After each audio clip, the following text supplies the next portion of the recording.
Hi, everybody, and welcome for Real Talk episode 11. We are going to be talking some self care. I'm solo today. I don't have my fabulous co host, Jessie. I miss her. Miss you, Jessie. And this is going to be a little bit of an off the cuff episode. We got a little bit off track in some of our recording because the first time we were going to record, I was sick. I had no voice.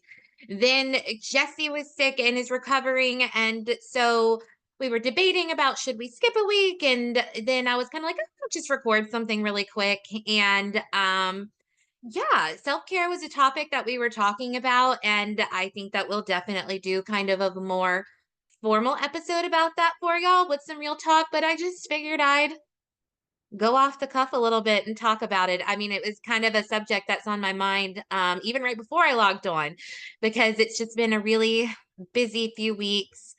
Like I said, and I was sick in the middle of it and personal stuff, and work is busy, but it's amazing when work is busy because that's what my job is. And I love my job, but then that also means you get tired. And, it can be kind of a spiral in that way right now as I'm rambling.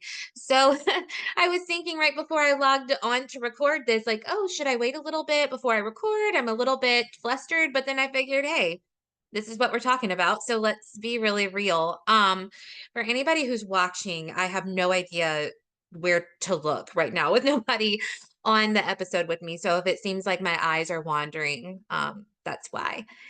But I think that self-care, one of the bigger points I think I want to make about self-care, it's something that came up on another podcast actually that I was listening to. And it was not a behavioral health but podcast. It was about one of the like Bravo reality shows I watched, which is part of my self-care. But they had said something where like they had heard the term self-maintenance. And that rather than saying self care, we should call it self maintenance because it is truly maintaining our bodies and our minds. Self care can almost have someone feel like it's something indulgent or like it's, not a necessity, that it's being extravagant, when truly our self care, our self maintenance is just that. Self maintenance throughout the day, at the end of the day, at the end of the week, that's like getting your oil changed. It's what's going to keep your brain running. And it doesn't always mean like a candlelit bubble bath or a 2 hour long walk on the beach. That's not always what we have time for. Sometimes making too much time for what we think is our self-care routine is actually stressing us out. I mean, I know I've been through that where I was like trying to be unstressed is stressing me because I don't have time to do all this other stuff, or I don't have my multi-step skincare routine. I don't understand that. I don't have time for that. That's boring to me. That's stressing me out. So, as wonderful as it is to get ideas, hacks, as me and my mom were just talking about, for what works for you, what is something that's self maintenance for you, it's really important to listen to your own brain and your body about what's actually working. Um, our self maintenance and our self care is all about preventing us from getting burned out. It's all about preventing us from getting into what is called a crisis state of brain functioning. And that just happens from our brain being overwhelmed by stress, just everyday stress. And a big part of our brain getting those cues that it does not need to go into a burnout, that it does not need to be in crisis mode, is the internal signals that we are sending it. Our brain is really smart, but it doesn't always have great eyesight. And it can go into fight or flight mode. That's the burnout state. That's the crisis state from our stress and from the internal cues our body is sending us rather than external ones. Meaning, like, typically, if we think of a fight or flight response, it's because we see, hear, smell something dangerous, and our brain goes into a constricted mode where we don't have all of our fancy prefrontal cortex thinking. It's just purely like, let's preserve the body. But our internal cues can start that process as well.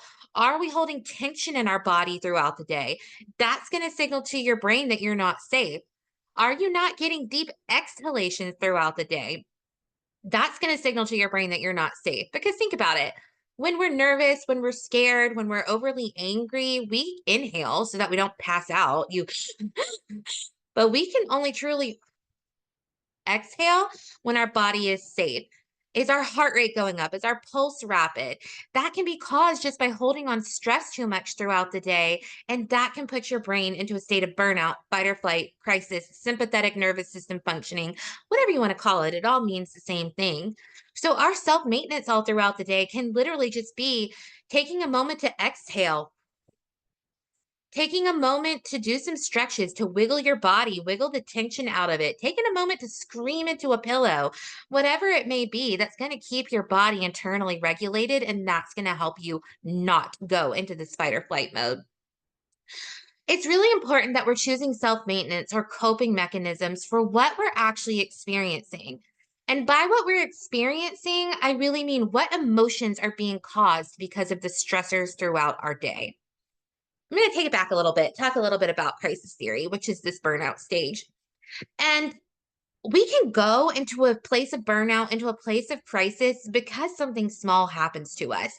And that doesn't make you weak. That doesn't make you not able to cope. It makes you human. In fact, when we're talking about crisis theory, the event that puts someone into a crisis state of brain functioning, it's just called the precipitating event. Precipitating meaning it comes right before your brain functioning changes into this crisis mode. And it doesn't matter what it is. It can be big, it can be death, it can be a disaster, but it can be small. It can be losing your car keys. It can be my refrigerator leaks sometimes. And the other day I stepped into a puddle. I mean, that was it. I was done. That happens all the time, but I just didn't have the ability to cope with that anymore. Because what constitutes us going into crisis is not about what happened, it's about when it happened and what's been leading up to that. So, what I mean by that is that when our brains are functioning adaptively, when we're having time to keep our brain firing the way that we want to, we have stressors all throughout our day.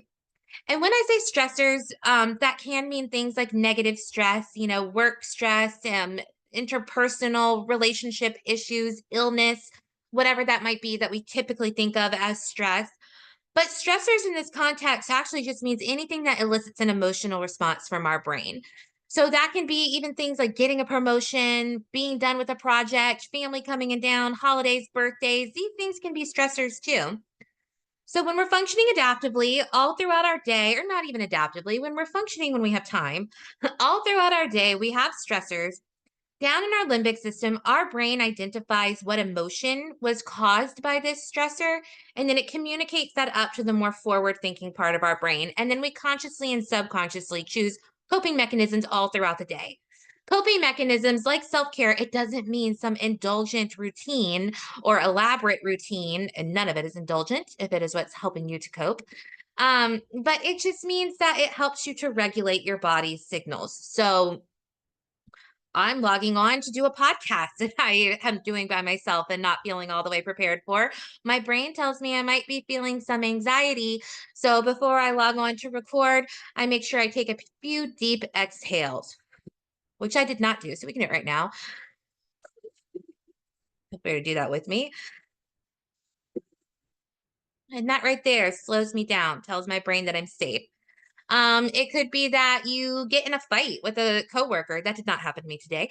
But let's say if it did, you get in a fight with a coworker or a friend. Limbic system part of your brain tells you that made you angry. So you know that you can cope with that anger by venting about it to somebody who's supportive or going for a long walk. That is how we cope with the emotions that we experience. And true coping, true self maintenance is coping with the emotion, not focusing just on problem solving. That's a whole different part of our brain. So, what happens when we start building towards this place of burnout is that our coping mechanisms start dropping. Maybe our daily, weekly things that we do to kind of keep us firing. And it happens to all of us. There's no shame in that. You're too busy, you got too much going on. So you don't have time to take, those walks at the end of the day. You're feeling too overwhelmed. And so you're not getting to sleep the way that you normally would. Maybe you're eating more junk food and not cooking as much dinner, all of that. We've all been there. It happens. You don't have time to meet with your friend for coffee on Sunday, all of it. It always it happens. I'm babbling, but I hope you're staying with me. So what happens when we're building towards this crisis state is first our coping mechanisms start dropping, but life's still happening. So we're still having stressors. So the brain starts to become overwhelmed by this when we're not balancing it at the end of the day, during the middle of the day, whenever it is. Our brain craves balance. When we have stress release in our brain, it wants to balance it. When we have cortisol release, that stress hormone, it wants to balance it with a feel good neurotransmitter, serotonin, dopamine, oxytocin, whatever. And to keep our brains healthy, we would be able to get those feel good neurotransmitters through things that are healthy for our mind and our body, connection with a positive support, eating nutritious food, mindfulness, walking around, getting in fresh air. But what can be a lot easier and feels like it's putting your brain back in balance, AKA making your brain feel like you're going to survive, can be these quick fixes of these neurotransmitters: junk food, vaping, drugs, alcohol, maybe relationships that are not that healthy for us. They will give us a quick fix of these feel good neurotransmitters, but it's not actually putting your brain in balance because they cause a big spike. And then that causes a big depletion, which means that your brain is still overwhelmed. But it gets harder to put into place these more balancing neurotransmitters because they take more effort and they're not as fast acting. So we start to become overwhelmed. And that's usually a pretty good indicator how you can tell that you or somebody else might be heading towards this burnout stage, this crisis stage, is because rather than saying an emotion word when you're talking to yourself or talking to somebody else, rather than saying, that made me feel anxious, I'm feeling angry, I was sad, you're just saying, I'm overwhelmed, I'm so overwhelmed. And why that's happening is because when the brain does become overly stressed in this way, that communication I talked about from the limbic system, communicating your emotion word up to the more forward thinking part of your brain so you can cope with it, that communication gets cut. So then that makes coping even harder because you're not even hearing what is this emotion word that I'm feeling so that I can choose the proper coping mechanism for it. So then basically whatever that next stressor is where it completely eclipses your ability to cope, just bam, that's your precipitating event. It's going to put you into crisis state, sympathetic nervous system functioning, fight or flight, burnout, all means the same thing. Now, this is a time limited state. You can de escalate yourself out of it, certainly, or somebody else can. And by de escalation, that doesn't necessarily mean you're in this overwhelmed panic. It just means that you're putting your brain backfiring the way that you want it to. But even if that doesn't happen, we're coming out of this state of functioning within about a day for most people. Your brain will start functioning again, but it will feel exhausted. It will feel depleted. And so, if we're not inputting in those really balancing, feel good neurotransmitters through proper coping mechanisms because we have figured out what emotion we were feeling, your brain's not replenished. And that means that it's just that quicker again that you're going to go into crisis state. So we can go more into when Jesse and I have our more formal episode about coping, about burnout. But the thing that you want to remember is one, to cut yourself some slack when it happens, and two, to remember that when we are internally or even just having conversations trying to figure out what's going on with me, I can't cope right now. One, do not self blame. You're human. It happens to all of us. And two, you got to figure out what the emotions are.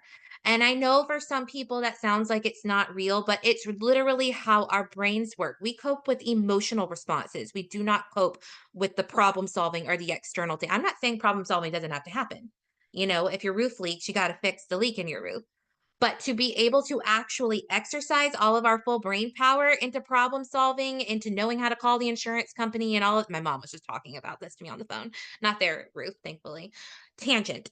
But to be able to even utilize our brain in this way or more productively, we got to cope with the emotions first. Because when we are in this state of burnout, when we're in this state of sympathetic nervous system functioning, you don't have access to all of your learning. You don't have access to your prefrontal cortex, and you do not have access to internal regulation. Because think about it, I mentioned this is your fight or flight response. That means your brain is completely focused externally because it's thinking something is making a danger to your body. So you cannot internally cope subconsciously or internally de escalate subconsciously or regulate the way that we do normally. You have to be more intentional about it. So I always recommend one, knowing how to talk it out either to yourself or with someone that you love to be able to figure out what emotion word you're feeling, what emotion is attached to what's been affecting you. And then two, know what type of self maintenance works for you for each type of emotion. And that's different for different people. That's why it is wonderful, of course, to learn about other people's routines and self care tips and that kind of stuff. But you have to do what works for you. It doesn't make you wrong if somebody else's self maintenance doesn't work for you. It makes you a human with a brain, and all of our brains are different from each other.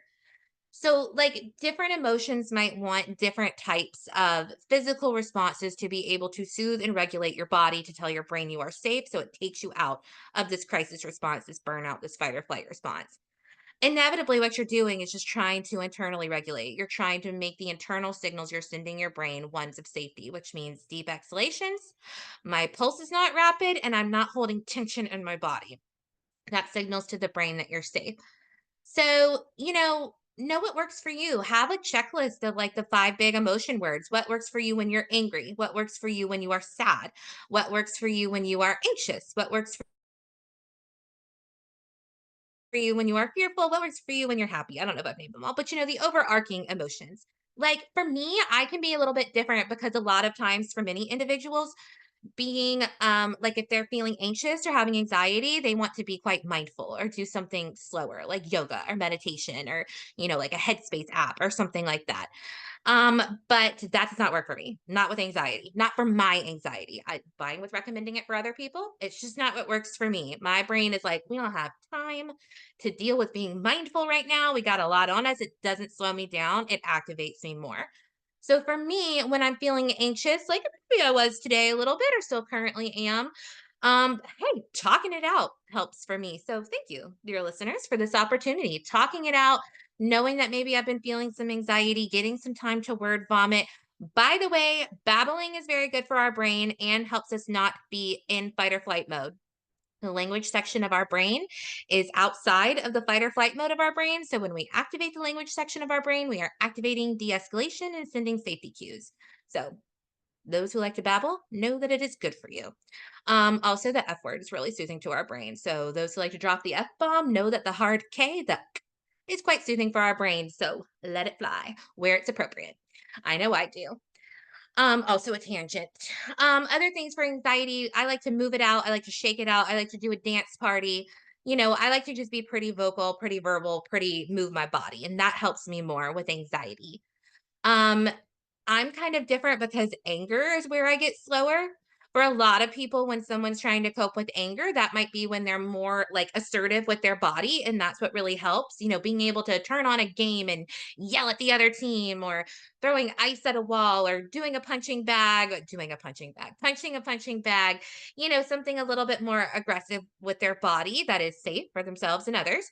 But for me, that's when I get angry, my first response is to cry. And it is what truly helps me cope and feel safe is I am angry. I am now immediately crying. Um, that's gonna help. And then I'm a little bit slower. That's when I want to take the long bath. That's when I might want some mindfulness. That's when I do things like grounding exercises. A grounding exercise that we can all do for ourselves that you should do when you're overwhelmed is the 5 4 3 2 1, which I'm sure most of you have heard of, where you're naming five things you can see, four things you can hear, three things you can touch, two things you can smell, one thing you can taste. Well, if you're down in the South, I know the two things you can smell one is difficult right now with pollen season, but that is so good for our brains. And why it works in de escalating us is because when we went into this state of burnout, into this fight or flight mode, it happened without an actual danger to our bodies. There wasn't something physically present that was going to endanger our bodies. It's the way that stress affects a part of our brain that I can get into in more detail on our more formalized episode about this. But when you force your brain to acknowledge all five of your senses, you're forcing your brain to acknowledge that there is no immediate threat to your body. So it would turn off your fight or flight mode and give you back your full brain function, which means that then you can internally regulate easier and send safety signals to your brain. Um, for sadness, that's different things for different people. For some people, when they're sad, they like to be distracted. That's what's going to help them cope. They want to watch something funny. They want someone to distract them. When I'm sad, I kind of like to dig into sadness, but like about something else. It doesn't have to do with me. Like my number one thing is like I want to ugly cry to a movie. And I will put on the 1990s children's movie, The Little Princess. If you haven't seen it, it's a journey. But, it makes me, like, snot ugly cry every time I watch it, and then I feel better. That's what helped me internally regulate. I mean, that's even what we need to think about what this concept of quote unquote feeling better means. It doesn't mean that we change our emotion. We are supposed to feel every emotion that we have. I mean, that's what I've been babbling about. Feeling the emotion and coping through it is what keeps our brain healthy. When we think that quote unquote feeling better means that I have to go from anger or sadness or anxiousness to happiness, that means that I'm burying down my feelings. And we can't do that. Feelings are like matter, they will bubble up no matter what. So it's really about coping through an emotion, acknowledging it and keeping your brain and your body healthy through the emotion and making sure that your internal signals are signaling safety to your brain. Um, we're supposed to feel all of our emotions. Sometimes there can be almost this like message of shame for when something causes anger or when you're feeling anxious after an event or whatever that might be. But we're supposed to feel all of them. And as I mentioned, that emotion communication is down to the limbic part of our brain. We don't even have control over it. You do not have control over what emotions you feel. I get pushback on that sometimes. We have control over how we react to those emotions. I have control over how I react to my emotion, how I behave to my emotion, how overwhelmed I might try and let this emotion make me, overtaking what I know is right versus wrong versus logical versus whatever. I have control over what thoughts I attach to that emotion. That's where a lot of beautiful therapy techniques come into play. But the actual core feeling, that is just automatic in our brains. We don't control that. Where your power comes in is acknowledging your emotions and keeping your brain, your thoughts, your behaviors healthy and attachment to them. Like if someone says something mean to me, I'm supposed to maybe be angry about that. And if I get angry about that and I call my husband and I vent about it, that's coping healthily. If I get angry about it and punch someone in the face, that's not a very healthy response. So it's not about changing your feeling. It's about making sure that your thoughts, your behaviors attached to this emotion are healthy. And again, it's different for different people for different emotions. There is no wrong way to do it. Just, nothing illegal and we don't want to hurt others. But that's just good life advice in general. Babbling again. But I hope that y'all have been able to stay with me a little bit through this. And one, to know that self care can be as elaborate or as short as you want it to be. Anything from a deep exhale to an elaborate vacation and everything in between. And all of those are good. It's what works for you, what you have access to at that time. But what we want to do is treat our brains, treat our bodies with respect, with gratitude, with grace, and to know that we can all succumb to burnout. We can all be in these crisis spaces, and that just makes us human. And that's okay. And being human is a wonderful thing. So let's just try our best to take care of each other, give each other the space to talk, give each other the space to maintain, and pay attention to what your body is telling you and give yourself the time to cope through whatever you're experiencing. I hope this has been helpful. I feel like I have coped with, I was starting to feel a little overwhelmed, activating word, and I was definitely having some anxiety. So, babbling out, talking about a subject that I really am fascinated by and intrigued by and think is so important was wonderful for me. And my main takeaway for all of you in having this real talk is pay attention to your body, pay attention to your brain, and take care of yourself in the way that works for you. And again, remember 988 is always there. And that's our main goal on our helplines is how can I help you to cope through whatever you are feeling today? That's the goal when you call these lines. And we're meeting you wherever you're at, helping you to figure that out if that's what it is, and then helping you to figure out how to cope. So never hesitate to dial 988 and reach out because you matter and what you're going through matters. So thank y'all for having some real talk with me, and we will be back in 2 Tuesdays from now.